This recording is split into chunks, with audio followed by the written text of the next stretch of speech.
Los últimos días de la ciudad llamada Jerusalén en el pasado fueron trágicas. Fueron trágicas porque no aceptaron a Jesús como su Salvador, como el Mesías, como aquel que los libertaría del pecado. ¿Quieres saber cómo será el final de esta tierra? Tendrá un paralelo, algo parecido de lo que aconteció en Jerusalén, habrá en estos tiempos o en el final de este mundo.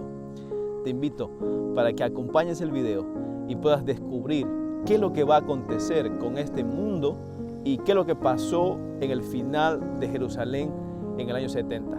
Sean todos bienvenidos al repaso de la lección de la escuela sabática.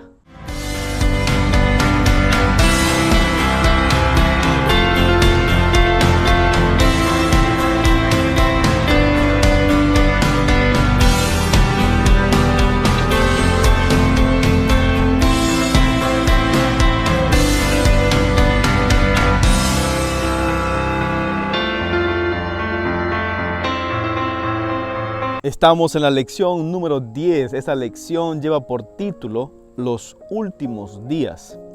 Y es que vamos a hablar sobre los últimos días de la ciudad amada, la Jerusalén del pasado, aquella Jerusalén que Jesucristo visitó. El texto clave se encuentra en el libro de Marcos 13, 26 y 27. La Biblia dice así: Entonces verán al Hijo del Hombre que vendrá en las nubes con gran poder y gloria. Entonces Él enviará a sus ángeles y juntará a sus elegidos de los cuatro vientos, desde el extremo de la tierra hasta el extremo del cielo. Es interesante cómo Jesucristo menciona en su palabra que Él vendría a esta tierra. Y antes que Él venga, Él iba a juntar a sus hijos para que pudiese llevarlos con Él allá al reino de los cielos. Ahora vamos a comenzar a examinar la primera parte de esta lección.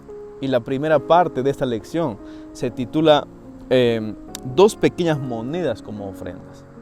Y para poder entender de qué se habla en este primer tema, quisiera leer lo que dice la Biblia en el libro de Marcos capítulo 12, 41 al 44. En el pasado, más o menos en el primer siglo de la era cristiana, se estaba construyendo el templo de Jerusalén, que demoró muchos años en construirse. Y no era para menos, porque aproximadamente este templo tenía 144,000 metros cuadrados. Era un templo muy grande. Las columnas eran muy anchas, el diámetro era muy ancha y altas. Las piedras del templo aproximadamente se cree que era de 20 metros por 2 de ancho y por 2 de diámetro. Entonces las piedras eran grandes, por eso los discípulos van a decir: Señor, mira el templo como está. Y es que la construcción era un monumento, era la mejor construcción de la época, que las personas podrían decir que este templo nunca nadie podrá derribarlo, porque era algo muy admirado, era realmente la belleza, la estructura, el cimiento que tenía este templo era espectacular. Ahora, la Biblia menciona que Jesucristo va al templo y va a estar mirando las ofrendas que traían las personas. Y había mucha gente que traía ofrendas cuantiosas, había gente que traía mucha ofrenda económicamente, pero ocurrió algo singular. Una mujer vino. La Biblia dice en el versículo 41 al 44 lo siguiente. Dice así: Jesús se sentó frente al arca de la ofrenda y miraba cómo la gente echaba dinero en el arca. Muchos ricos echaban mucho. Y vino también una viuda pobre y echó 2 moneditas de muy poco valor. Entonces Jesús llamó a sus discípulos y les dijo: Os aseguro que esta viuda pobre echó más que todas las demás en el arca, porque todos dieron de sus sobras, pero esta mujer viuda pobre dio de su pobreza, echó todo lo que tenía, todo su alimento. La palabra de Dios menciona que Jesucristo miraba a todos dando sus ofrendas y Jesucristo no quedaba sorprendido, porque la gente, aunque traía mucho dinero, traían de sus obras, traían algo que no era significativo para ellos, traían algo que sí era ante los ojos de los hombres de mucho valor, pero vino una mujer que dio todo lo que tenía. La historia dice que esta mujer dio 2 blancas que representaban a un cuadrante en el lenguaje romano y 2 blancas en el lenguaje griego. ¿Y qué era eso? Dice que era la moneda de menor valor en aquella época. Comparándolo con nuestro tiempo, podría ser 10 centavos de la moneda que usted tiene. 10 centavos de dólar, 10 centavos de soles, 10 centavos de pesos, etc. Con eso no se podía hacer casi nada. Y esta mujer dio todo lo que tenía y a Dios le agradó. Ahora, yo quiero decir así, tal vez tú estés diciendo así, ¿por qué tenemos que ofrendar? ¿Por qué tengo que diezmar? ¿Para qué? ¿Qué hacen con mi dinero? ¿Qué hacen con mi plata? Entonces yo puedo utilizar mi ofrenda, mi diezmo para ayudar a gente necesitada. La Biblia dice que la ofrenda lo llevaron al templo, lo dieron en el arca de la ofrenda, lo dieron en el alfolí. ¿Por qué? Porque a pesar de que escuches muchas cosas sobre el diezmo y la ofrenda, la Biblia lo requiere así. El Señor lo requiere así. Quiere que llevemos nuestros donativos al alfolí, al lugar donde se pone la ofrenda en la iglesia. Y como quiera que sea, y aunque tú desconfíes, recuerda siempre este principio.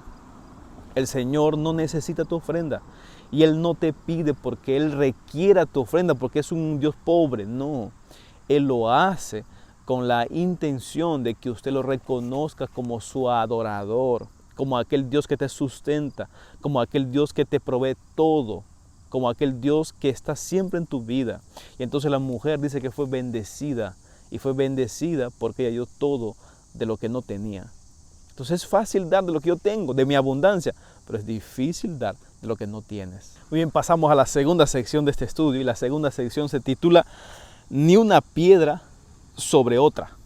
Y es que los discípulos iban a comentar con el Señor Jesús: Señor, mira qué tremenda construcción están haciendo sobre el templo de Jerusalén. El historiador Flavio Josefo menciona que las columnas eran aproximadamente de 3 hombres que levantaban sus manos, y entonces aproximadamente venía a ser un diámetro de 4 metros, y tenían estas columnas del templo, 162 columnas de este diámetro, de 4 metros aproximadamente. Ese era un templo espectacular, demasiado grande. Y la Biblia menciona en el libro de Marcos capítulo 13, versículo del 1 al 4, lo siguiente. Dice así: cuando Jesús salía del templo, uno de sus discípulos le dijo: Maestro, mira qué piedras y qué edificios. Jesús respondió: ¿ves estos grandes edificios? No quedará piedra sobre piedra que no sea derribada. Cuando Jesús se sentó en el monte de los olivos que está al frente del templo, Pedro, Santiago y Andrés le preguntaron: Dinos, ¿cuándo serán estas cosas? ¿Y qué señal habrá cuando todas estas cosas estén por cumplirse? El Señor Jesús menciona primero esto. Él está saliendo del templo, da esto, que era una profecía de que esta ciudad iba a caer. Aquella ciudad que parecía inquebrantable, una ciudad que parecía que nadie, ni el mejor ejército lo podía derribar, pues Jesucristo estaba profetizando que se iba a caer. Y es que pronto, en el año 70 aproximadamente, pues el templo iba a ser derribado, iba a caer en pedazos, iba a ser polvo, porque Cristo iba a entregar esto en manos de Tito. ¿Por qué?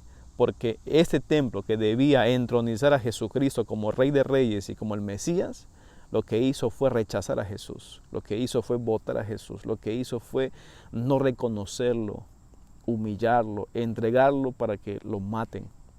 Entonces Jesús, como quiera, Jesús quería que el templo de Jerusalén sea un lugar de adoración, pero se convirtió en cueva de ladrones. Ahora bien, la historia dice que Jerusalén era una ciudad que estaba entre colinas y barrancos.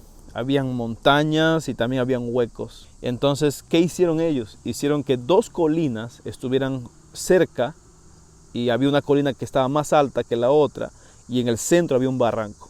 ¿Qué hicieron? Unieron estas 2 columnas, hicieron que el barranco, el hueco que estaba aquí en el medio, pues lo rellenaron, y de tal forma que quedó así, más o menos con una pendiente. Había una ciudad que estaba más elevada y había otra que estaba más abajo.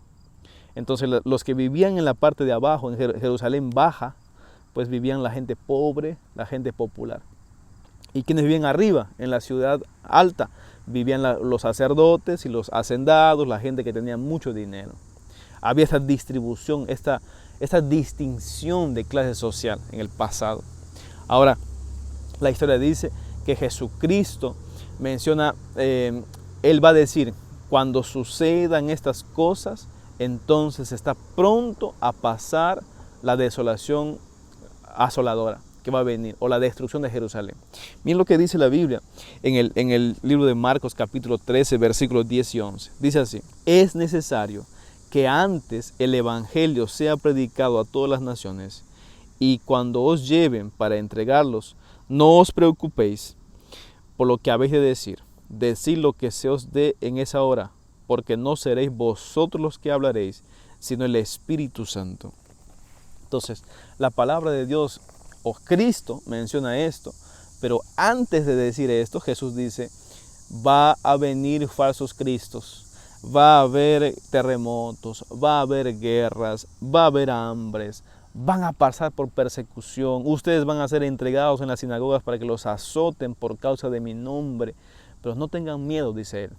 Porque cuando pase esto, recuerden, el Espíritu Santo va a venir sobre ustedes y el Espíritu Santo les va a decir qué tienen que hacer y qué no tienen que hacer. ¡Wow! Esto fue espectacular, fue increíble, porque hoy también vamos a pasar por esto, porque estamos viviendo en un tiempo tan cercano a la venida de Cristo Jesús que es posible que comencemos a vivir lo mismo que vivieron los discípulos en el pasado.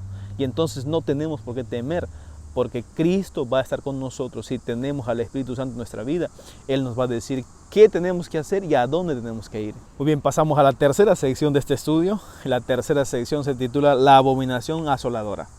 Y para entender un poco esto, vamos a leer lo que dice la Biblia en el libro de Marcos 13, versículo 14 al 18. Dice la palabra de Dios así: cuando veáis que la abominación asoladora mencionada por el profeta Daniel está donde no debe, el que lee entienda, entonces los que estén en Judea huyan a los montes. El que esté en la azotea no descienda a la casa ni entre a tomar algo de su casa.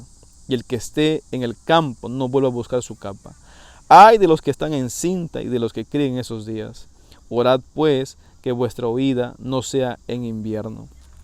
La palabra de Dios es muy clara con esto. La abominación asoladora que estaba por venir, pues su nombre dice abominación, era algo que no gustaba a Cristo Jesús, era algo que ofendía a Cristo Jesús. Y entonces, en pocas palabras, esta abominación asoladora que estaba pronto a llegar tenía que ver con instaurar culto a hombres y no a Dios, en poner ídolos, en hacer que Jerusalén se convierta en un lugar de idolatría en vez de adoración a Jehová Dios. ¿Se acuerdan que los discípulos le preguntaron a Jesús: Señor, dinos, ¿cuándo vas a hacer estas cosas y qué señal habrá para que venga la abominación asoladora? La Biblia responde.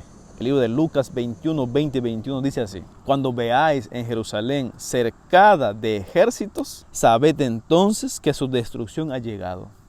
Entonces los que estén en Judea huyan a los montes, los que estén en la ciudad váyanse, y los que estén en los campos no entren en ella. La palabra de Dios es muy certera y es bien precisa. La historia dice que en el año 66 un hombre llamado Cestio pues intentó ya destruir a Jerusalén en el año 66 después de Cristo.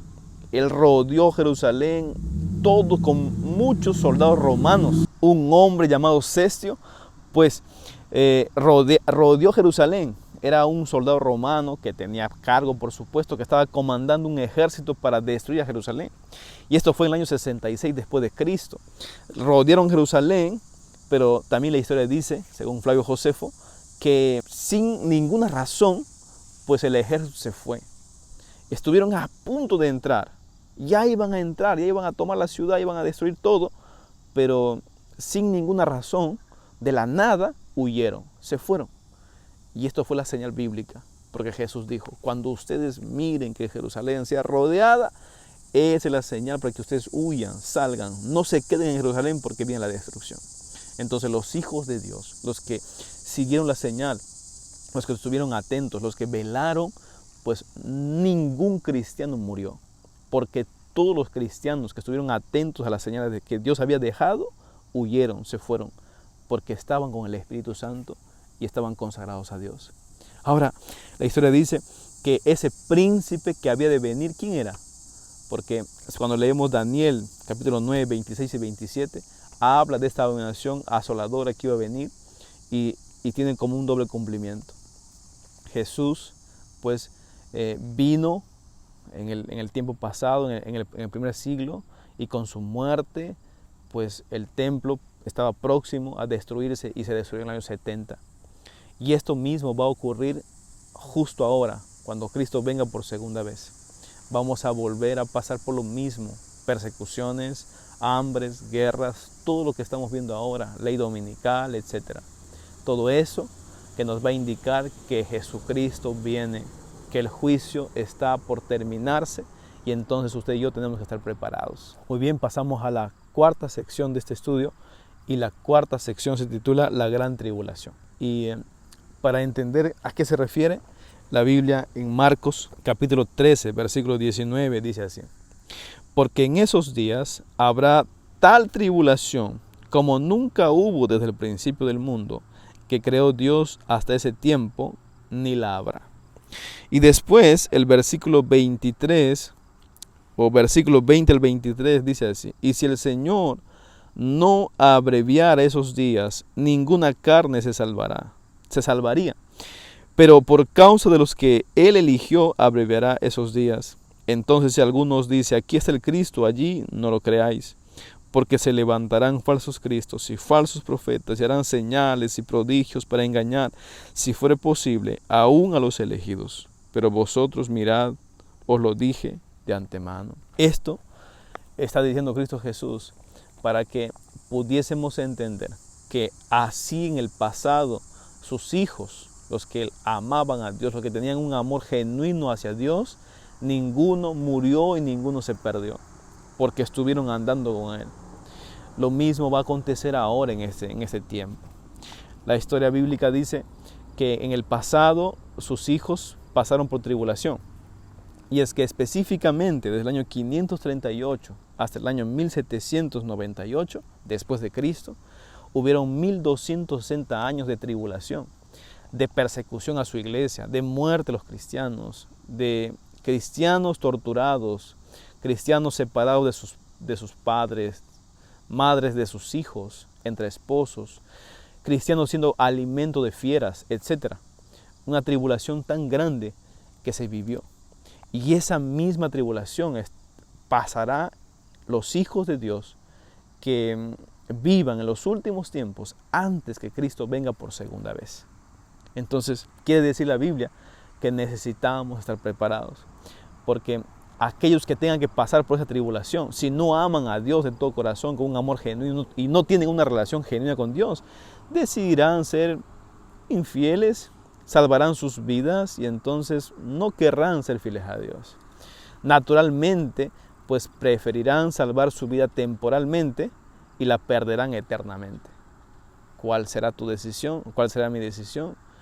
Si queremos saber eso, pues tenemos que estar confiados en Dios y vivir en comunión con Dios. Muy bien, pasamos a la quinta sección de este estudio y la quinta sección se titula La venida del Hijo del Hombre. La Biblia menciona lo siguiente, dice así, el versículo 24 en adelante, dice: pero en esos días, después de esa tribulación, el sol se oscurecerá, la luna no dará su resplandor.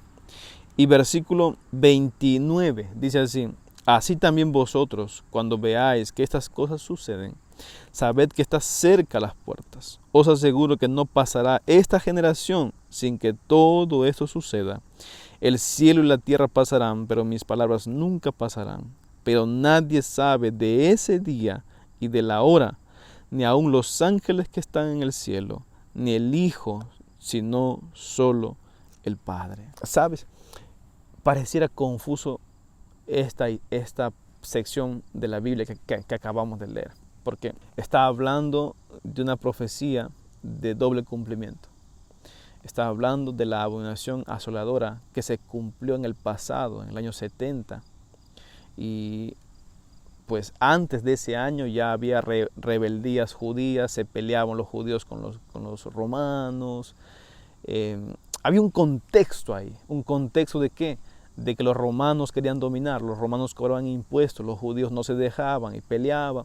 Entonces los romanos comenzaron a imponer a sus dioses y entonces los judíos también peleaban. Entonces había conflictos allí.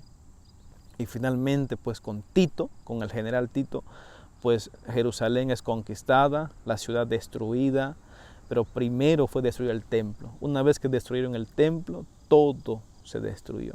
Se quemó Jerusalén, no quedó nada. Y esa profecía apuntaba a eso, pero también apuntaba al día glorioso, a la venida de Cristo Jesús. La Biblia relata que en estos tiempos, en este futuro inmediato, cercano, Jesús viene. ¿Y cómo viene?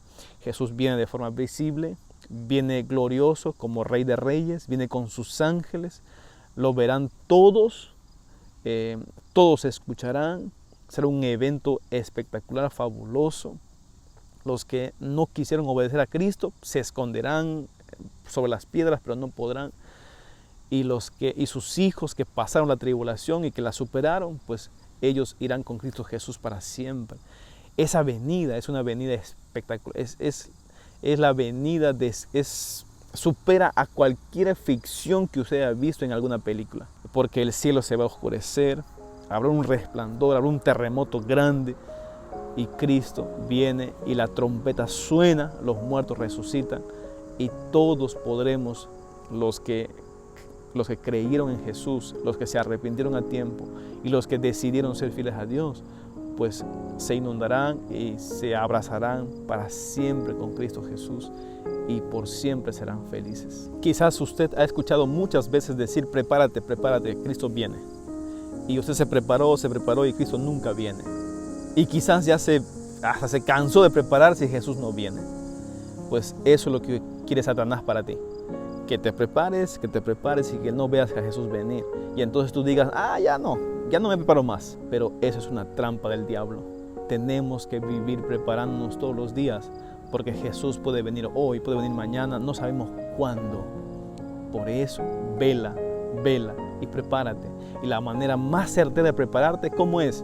Es estando en actividad, compartiendo el amor de Dios, haciendo que tu fe sea viva, real, no solamente como un concepto, no, que sea algo real, que tú puedas preparar a las personas mientras tú te preparas para recibir a Cristo Jesús en tu tiempo, en tu ciudad, en tu barrio, en donde tú estés.